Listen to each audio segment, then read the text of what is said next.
Spoilers ahead for Halo 4, 5, and Infinite, so proceed with caution. Halo is a series that is very near and dear to my heart. I've been playing Halo since I was, about 4 or 5 years old. I'm 24 now, 25 in a couple of weeks for context. I don't think my love for Halo is a shock to many of my subscribers despite not having any Halo content on my channel. Maybe some real long-time fans remember a long since privated series of videos, but all I'll say about that is, no you don't. I will frequently chuck Halo in as a comparison, even in series where it doesn't seem even remotely relevant. I mean, I compared Kratos to Master Chief as my two dads for God's sake. The level of nostalgia and love I have for this series is something very, very few series or games can match. The main theme alone will get me transporting through time, it's that damn iconic. So needless to say, I was incredibly excited for Halo Infinite to release, despite, I'll admit, my skepticism and cautious mindset after the disappointment that was Halo 5 Guardians. Let me get this out of the way now and put Halo 5 aside for one moment though, because it is a central theme for this video. I'm not a Halo fan who thinks 343 is 0 for 2 in their Halo endeavors, because I think what they did with Halo 4 was something very special. It's not the best or my personal favorite Halo adventure, and you could say the multiplayer took a hard turn towards a more Call of Duty style, but the story with Chief and Cortana in that game is a great high point in the series in my opinion. That story and the conclusion especially is why, flaws aside, I look back on my time with Halo 4 with such fond memories, and why ultimately Halo 5 ended up being all the more disappointing for me. As with any other Halo, I was excited to get my hands on Halo 5 Guardians at release, but the emotions I had after finally picking the game up and finishing the campaign were a series first, because I just plain didn't enjoy the game at all. The story was a mess, the campaign structure only having 3 or so missions with the iconic Master Chief in favor for the nobody Spartan Locke that is hunting Master Chief. Every soldier, when they hear about this, they're gonna hate us. You're right, Buck. They do. The direction they took with Cortana after setting up such a beautiful end for her character in 4, I just felt like Halo 5 squandered a lot of potential with that campaign. And whilst I still enjoyed the multiplayer, the bad taste that campaign left made me not want to keep booting the game back up. So long story short, no, I'm not someone who despises 343's contributions to the Halo universe, and I believe they can make a good Halo game, because Halo 4 for me, whilst not perfect, shows that potential. But I also know they can make a terrible game too, case in point, Halo 5, at least in regards to the campaign. And hence why, despite my excitement for Halo Infinite, much like 343's track record, I was certain this game could go either way. But now that I've finished up with Halo Infinite's campaign and spent a good chunk of time with the multiplayer, I'm so happy to say that 343 didn't repeat their mistakes. Halo Infinite may not be the best in the series, in fact it has its share of problems as well in both the campaign and multiplayer, along with not releasing complete, lacking co-op and Forge, to name a few things as of this video. However, I think flaws aside, 343 did an incredible job redeeming their past mistakes here with Infinite, and that's what I want to go over today. So why is Halo Infinite the perfect response and act of redemption after the disaster that was Halo 5? Today we're going to be focusing on the campaign because this topic doesn't really apply to the multiplayer side of the game, but I do still want to get my 2 cents out there on the multiplayer. The multiplayer is an absolute blast to play and seriously has me hooked. I try and play at least a round or 2 a day, which I haven't done with Halo since Reach, which feels amazing to say. The gameplay, in my opinion, is hard to fault. It feels great to play, the abilities, weapons, and just the way people play the game makes it all a great time. But the multiplayer offering is missing some key modes and playlists. Personally, I'm a big fan of modes like SWAT, Griffball, and Infected, which are absent here amongst a wealth of others, as well as letting everyone choose their mode instead of quick play. They have since added a few Slayer playlists, but this shouldn't have been an issue in the first place. 343 bungled the progression here as well. I don't see why they couldn't just take the Master Chief Collection system and implement it here, in all honesty. Relying on challenges to progress, whilst easier now than at launch, is still not ideal when you can go games with no challenges complete and get nothing for your troubles despite maybe having a great game. I do believe the multiplayer has an incredible gameplay foundation, and trust me, it is an absolute ton of fun to play, but the lack of modes, maps, and slack progression system is disappointing, though I do expect it to improve greatly over time. Okay, with that all out of the way, onto the campaign. First things first, I think overall, Halo Infinite's campaign does play it safe in a few regards, and I don't mean that as a criticism, because here's the thing. 343 alienated a lot of fans with Halo 5. That wasn't the Chief we knew, nor did we really get to experience much of the story with him in favour of Spartan Locke, who just isn't as compelling. Cortana became the villain, which felt like a slap in the face, and at least personally, it all just didn't feel like Halo. The way 343 first corrects the mistakes of 5 with Infinite is the way the team uses nostalgia to its benefit. Whether it be taking off in a Pelican for the first time on Zeta Halo and having the iconic main theme begin to play in the background. The whole playground of Zeta Halo feeling like the mission Halo from Combat Evolved but just expanded is another example, but the prime source of nostalgia trips are from Master Chief's visions and memories of Cortana that play throughout a good majority of the game. Iconic quotes throughout the series that in the story act as ways to show new players what Cortana had meant to Chief, their relationship, and why he is skeptical of his new AI companion. But to fans, instantly transport you back to iconic moments in Master Chief's journey. Yes, some of these quotes come off more sexualized than intended due to Cortana whispering, but for the most part, these moments throughout the story help reaffirm to the player not only 343's respect and love for the Halo franchise, but ground the play in that feeling of playing Halo. Cortana isn't just used here for nostalgia trips though, as she also has an important role in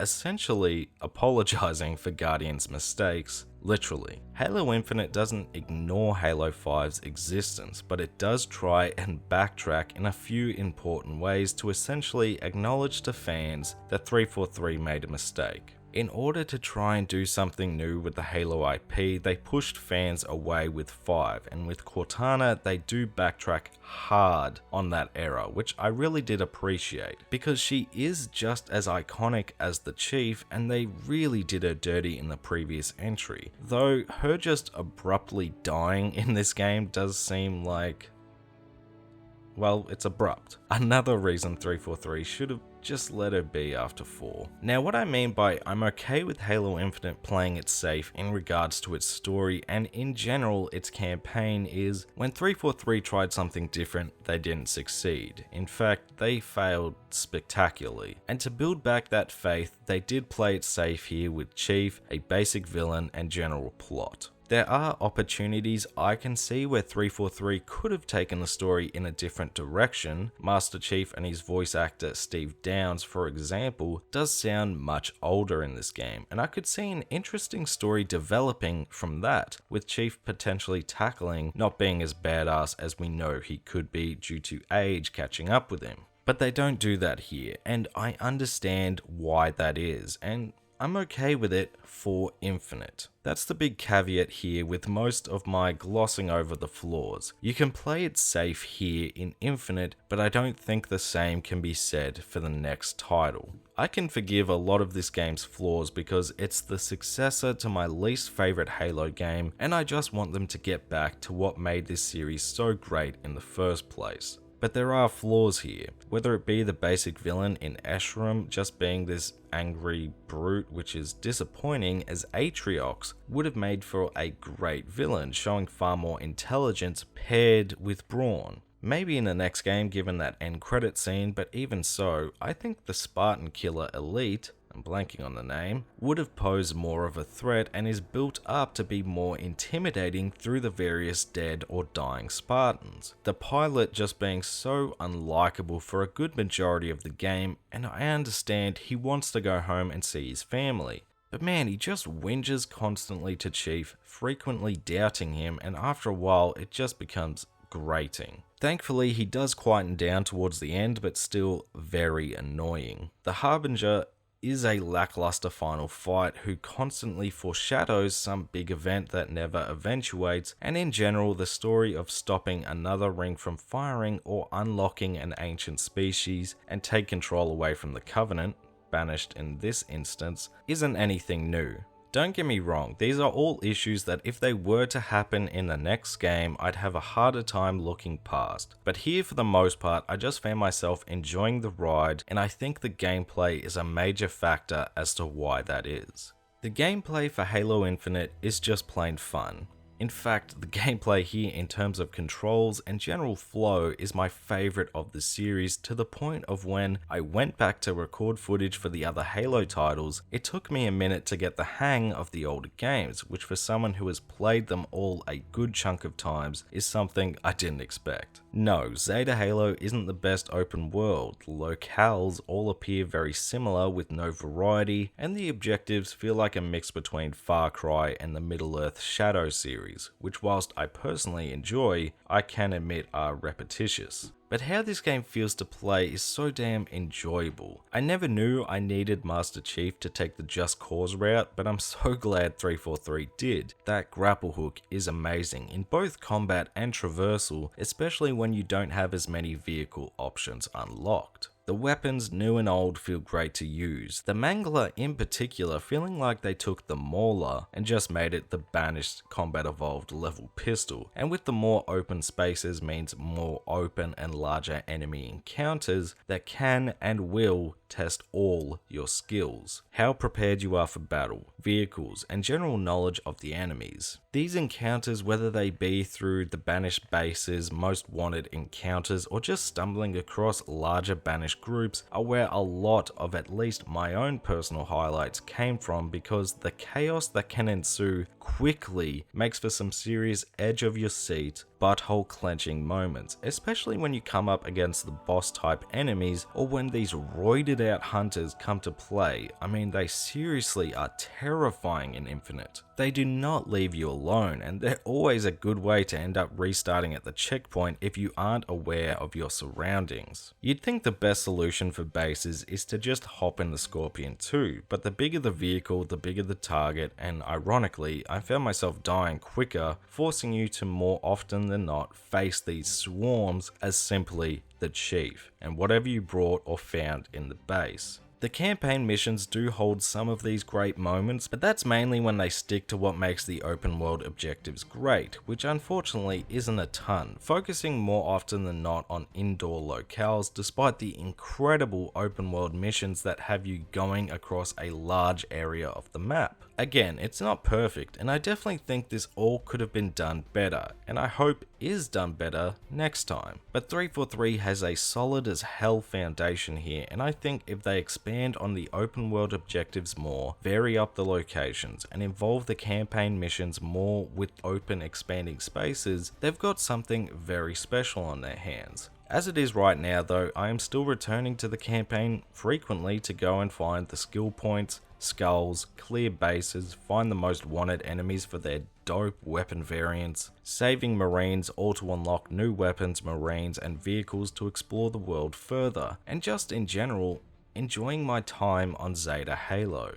There are problems with this campaign, but again, because this game released in the aftermath of Halo 5 Guardians, I am stoked to say how much fun I had playing Halo Infinite's campaign, because that's something I can't even fathom saying about 5. This is a grace period of a single game for 343 though. I don't think they can play it this safe in the next game, but with this sort of foundation, the story potential, the top tier gameplay, I already can't wait to see where they go from here and improve on the potential found in Infinite. At the end of the day though, I'm having a lot of fun with both Halo Infinite's campaign and multiplayer. I'm enjoying Zeta Halo, fighting the Banished or other Spartans. The game just feels good to play. It's not perfect, and trust me, I understand people's issues with the game. But to me, if you take nothing else away from this video, Halo Infinite is the perfect redemption arc for 343 because of just how Halo this game feels, and that's all I needed from this entry. I can't wait to keep playing, and if you haven't checked the game out for yourself yet and are able to, I highly recommend giving Halo Infinite a go, newcomer or hardcore fan alike. Thank you all so much for watching this Halo Infinite review essay. I'm not really sure what this is, but I know it's a video, so I hope you enjoyed. If you did enjoy yourself, be sure to leave the video a like to let me know, well, you liked the video. Comment below your thoughts on Halo Infinite. If you want to talk spoilers, be sure to label it as such. This is the final video for 2021, so to all my subscribers, new and old, I want to thank you for making my 2021 so damn special. Be sure to enjoy the festivities, and here's to an even better 2022. If you're new to the channel, make sure to subscribe, go give my socials a follow if you fancy, at MayorHairBear, and I'll catch you all in the next video in the new year.